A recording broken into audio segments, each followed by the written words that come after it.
2 heures de perdu. Ça commence toujours pareil. Un film, une bande d'amis et des débats qui partent dans tous les sens. 2 heures de perdu, c'était bien plus qu'un podcast sur le cinéma. C'était un rendez-vous hebdomadaire avec une famille un peu déjantée, drôle, mais incroyablement attachante.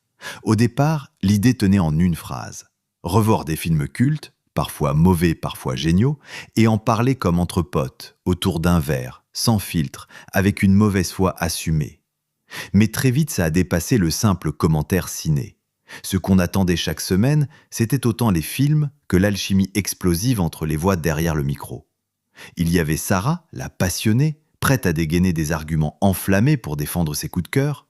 Mickaël, roi de la mauvaise foi, capable de descendre un chef-d'œuvre en 3 piges assassines. Julie, dont les punchlines tombaient toujours au moment parfait.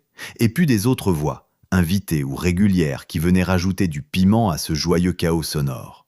Ce qui rendait 2 heures de perdu unique, c'était cette sensation rare d'appartenir à la bande.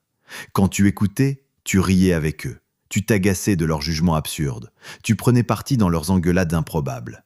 Tu n'étais pas juste auditeur, tu étais autour de la table, au cœur de la discussion. Certains épisodes sont devenus cultes. Des nanars transformés en analyses d'anthologie, des classiques du 7e art pulvérisés sous des tonnes de mauvaise foi. Ou encore ces débats interminables qui, au fond, ne parlaient plus seulement de cinéma mais de ce que c'est que de partager une passion entre amis. Et puis un jour, l'aventure s'est arrêtée.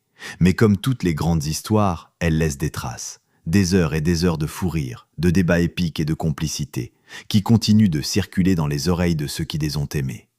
2 heures de perdu, ce n'était pas juste un podcast. C'était la preuve qu'avec un micro, un peu d'amitié et beaucoup de mauvaise foi, on pouvait créer un univers entier, où chaque auditeur trouvait sa place. Et ça, franchement, ce n'était pas du temps perdu.